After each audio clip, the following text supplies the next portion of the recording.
Yesterday we talked about how to have a nourishing home, and today I want to talk about how to have a peaceful home, a peaceful atmosphere in everything that you do in your home, so that home is a place where everyone just feels like they can let their guard down and be relaxed and feel loved and feel like they are someone that is valued. I think it is so important to make sure that our homes are filled with shalom, or peace. I have some simple tips here, and these are not like too super duper spiritual. I think the only thing I want to say that is kind of spiritual is to start your day with music and prayer. Music is a wonderful thing in your home to make it feel more peaceful, and I love turning on music. Whether it's just turning on a YouTube channel that has some quiet, calm music, maybe piano music or guitar music. You can sometimes Google coffee shop music, and that's nice to have, but I really especially love to have worship music. Each of my children has access to my YouTube account, and we have the family plan so that we aren't going to be seeing all the advertisements, and I have it locked down so that it's pretty family safe, but I also have them on my YouTube account so I can check the history and make sure that everybody is doing things that are good. And every single one of my children has their own playlist of music that they enjoy. In fact, one of my daughters has many playlists. She has happy music, and she has peaceful music, and she has fun music, and she has worship music, and so you can tell that she really enjoys music. So we all have those, and when the morning comes, and especially on those gray, cloudy days, I like to say, okay, Candace, today it's your day to turn on music. What would you like to listen to today? And she often turns onto her playlist. As she hears a song that she likes, she sticks it on that playlist. We even have a playlist for Erev Shabbat. We listen to it every single Friday night. Maybe some of our family members get tired of it, but we've all chosen the songs on it. Everyone has favorite songs, and it just dawned on me that my son was married this summer, and his new wife, I don't think she's picked any songs for our Erev Shabbat list, so we're going to have to make sure she gets some of her favorites on there. So we just want everyone to feel like, oh, it's Erev Shabbat. When we hear that music, it just immediately gets our mind knowing that it's Sabbath, it's time to rest. Oh, the best time of the week. So I would say music is really important. Also, starting your day with prayer. I've mentioned this in other sessions, but when we have our breakfast time and we get to start with our Bible time, that we start the day with prayer. It just puts a good attitude around our home, and for that matter, praying at meals. And you can take turns and say, okay, on this day it's your turn to pray. But I love to listen to my children pray and to find out what's important to them that day. So music and prayer, I think, are fantastic for setting the atmosphere. Other than that, one of the most important things you can do to set the atmosphere in your home and make it peaceful is to declutter. Now, there are two places that we especially need to declutter if we're going to have a feeling of peace, and that is the floors and the walls. Now, I'm not talking so much here about your cabinet tops and your bookshelves and things like that. I'm kind of assuming that maybe you've already worked on getting those set up and everything is where you want it to be. But as homeschooling happens, sometimes the walls get really cluttered, especially me. I like to stick charts up on the wall. Here's our preposition chart, and by the way, here's the spelling words we're working on this week, and this is our verse of the week that we're doing in Bible, and here's a timeline and a map, and here's some molecules for chemistry, and it just gets a little crazy after a while. I've also got the biblical calendar. We've got I have next to my desk, I have which accounts I need to work on this week, and it's lots of things that can get on the walls. I find that the walls tend to make me feel a little crazy. So if we can declutter the walls a little bit, it really helps. Now, it's important to put things on the walls that we want to memorize. So there are lots of ways that you can do that. One of my favorite things to do is to have spots where I always put the same things. So I might have a frame, and inside the frame I might put the verse of the week. And once a week I can go and open that up and put a new verse in. And there are all kinds of really cool ways that you can do that.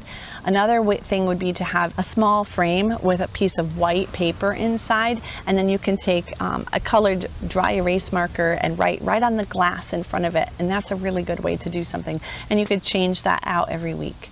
I like to have a bulletin board or something that's very confined, and in it put the different charts that we're studying, whether it's math charts or grammar charts or maps and so on. It's really nice to have a whiteboard hanging on the wall or a chalkboard, and sometimes if you hook it up there just right, you can take it down and behind it is a map. So there's just so many different things you can do. But I think my favorite thing to do for the wall is to put up verses that help us remember the kinds of attitudes that we should have in the home. Whether we don't want to be worrying, so we put up verses that remind us to pray and to rejoice and to give thanks and to be kind and to use gracious words with one another, to put up the 10 Commandments, to put up the Lord's Prayer. These are all things that I do really like to have on the walls. I like to also put up family pictures, and so we can remember memories of times that we've been with grandparents and cousins and so on. Those are very special. Now, in my house, we have a small house, and there isn't that much space for us to put things on the walls. So I have to try to rotate. And I actually have a spot in the basement where I have all kinds of things that I could put on the wall, and my husband is very much a part of this decision. And we'll go down there and decide that every 2-3 months we'll swap out the things that are on the wall for things that we really like but we just didn't have room for. And that way we feel like we can get some variety and yet cut the clutter down a little bit. Another place that we need to watch out is the floor. The floor, and I'm going to put here, is any flat surface, such as end tables, entryway tables, bedside tables, dressers. I'm infamous for putting things on top of my dresser, and then I have a time on my calendar every Friday.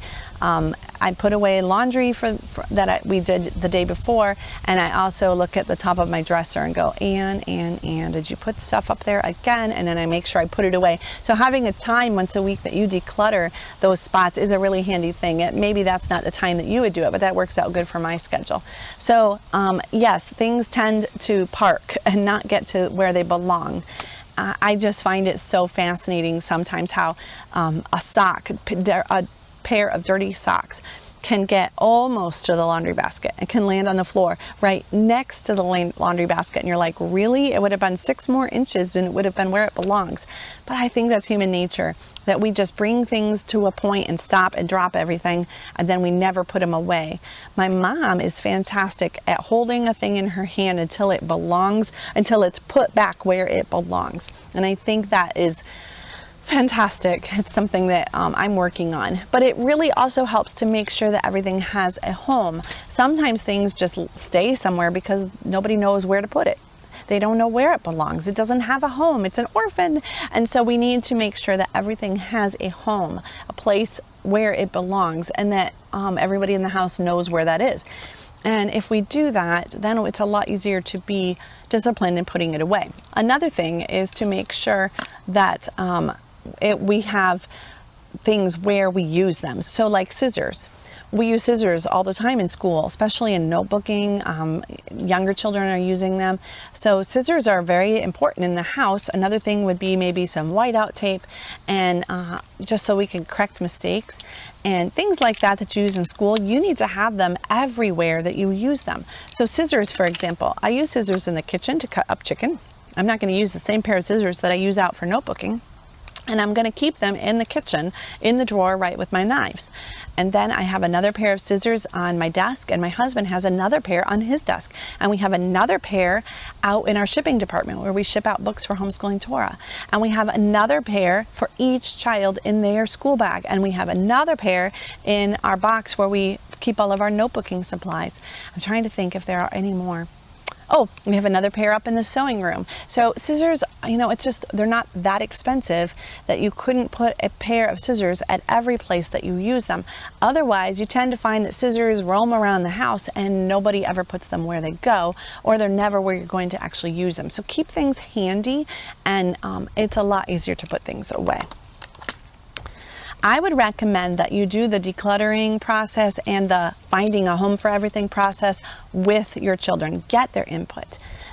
It's not that you have to be authoritarian in everything. Sometimes kids are really perceptive about where things should be, and I think this is one of those times that we should maybe pay attention to some of their insight. If they're the ones that are using an object even more than we are, this might go for their clothes, where they put their clothes in their room. You should have some wisdom and understanding and knowledge, but they also might have some experience to talk about, maybe, Mom, this doesn't work so well for me. I can't reach it very well, or this drawer is too full, or I struggle to find socks that match my outfit because of this. And maybe you can all get a better system if you involve each other and do it together. What about bins and boxes and baskets? Things that can hold the things that we have to put away. And I'm thinking specifically for school things. I think it's really nice to have a drawer that holds only one topic. So for instance, I have a drawer that holds just my math manipulatives and my flashcards. Now, there's quite a bit in that drawer because I have lots of different kinds, but I don't have, say, board games also in that drawer, along with craft supplies, along with cookbooks. I actually do have a drawer for each of those things, but my cookbooks are in the cookbook drawer, and my board games and card games are in the game drawer, and my math manipulatives are in the math drawer. And it just helps keep everything organized, and I remember where to put it away. So don't make your bins and your baskets and your boxes catch-alls. So for instance, you might want to make sure that a drawer has only underwear and socks, and not every single kind of clothing, that you just open the drawer and dump it in. Or in the kitchen, we put silverware in one drawer and we put plastic wrap and aluminum foil in another drawer. We don't mix them. We don't put the Tupperware lids in with the silverware. So we put things together. I think often of Adam when he was going through all of the different animals and he was naming them, and he was noticing their characteristics and giving them their names. And I think that's how all humans sort and classify things. And so I think you should take dominion over your house and sort and classify things by what kind they are and where they're used, and don't make things too overwhelming. I think another really important thing, like Adam giving everything a name, you should get a label and label your drawers and label your containers, and if you need to, label your cupboards, so that everyone can remember where things go, because it's easy to forget where things go. It really is. And then we get frustrated with each other because, hey, who didn't put the scissors away? So it's really handy to put labels on things. Of course, you're going to want to declutter your clothes and your closets, like we've already mentioned. You're going to want to define areas in your house and make sure that that area is for that specific task. Now, I've already talked about the schoolroom oftentimes as people's dining room. Talk about having two very conflicting tasks that go on. And I know a lot of homeschool families eat supper every night with their homeschool supplies all around them on the table. We do that sometimes. My desk is nearby, so we also have all of our work activities nearby our school and our dining room table. But I think as much as possible, you should define the areas, define the times in which you use it for that specific task, and then put those things away in the containers that you've made and have nice labels, and get out the new things. So I'm excited about this. It hasn't happened yet, but my husband is making some bench seating for our dining room. And inside he's going to have lids that lift up, and I can put all my tablecloths and things that go with making a pretty table right there in the dining room. Right now it's not that way in my little house. I have to go to another room in a closet and get them out. So I'm looking forward to that. And I think as much as possible, we should try to store things at the point of use and define areas clearly, so that when it's dinner time, we have on the table things that are for dinner. We've got our napkins and our salt and pepper, and we've got a pretty centerpiece, and everything is set nicely. And then we put that away, and underneath we have maybe a tablecloth with a world map underneath the plastic, so that now it's school time. So do you see what I'm saying? Look through every room in your house and think, why do I have that in this room? That doesn't have anything to do with the task that this room is for. So try to make rooms serve a specific function, and only as much as possible, most of the time, stick to that function, so that it's just more peaceful. You feel more at home. You know exactly why you're in that room and what you're supposed to be doing when you're in that room. Finally, I want you to think about the colors that you use in your house, and maybe you can't do anything about that. But if you can paint a wall or change the curtains, consider using white or light colors. They just tend to open it up and make it a lot more bright and cheerful, which is really important when you're going to be in your home all the time. Now, yellows, tans, and warm cream colors, they also brighten it up and just make everything feel a lot more peaceful. Light blue and light green are known to be very calming. In fact, if you go out on stage or on camera, they're going to have a green room because green is just known to calm your nerves down. So maybe you need to consider putting light blue or light green in your house to calm the nerves down. And I would try to keep most of the items in that room in the same color family. So let's say you have a light beige couch, then maybe you're going to have some tiny pops of color for the season, maybe a red pillow or an orange picture frame in the fall. But generally speaking, the curtains, the couch, the carpets, the floor color, the wall color, everything should be kind of in the same color family and make it very neutral background so that you don't have so much stimulation coming at you. Now, all of that I just said may be completely beyond your control, and if that's not what you have, go back to music and prayer. Music and prayer can make your house peaceful. But decluttering, getting rid of things that you don't need, cleaning out. Before you start your homeschool year, maybe take a day and just analyze your house and just do a little bit to get it back towards a peaceful and calm place so that you can just think about one task at a time, one thing at a time, not have so many tabs open in your brain at the same time. Shalom.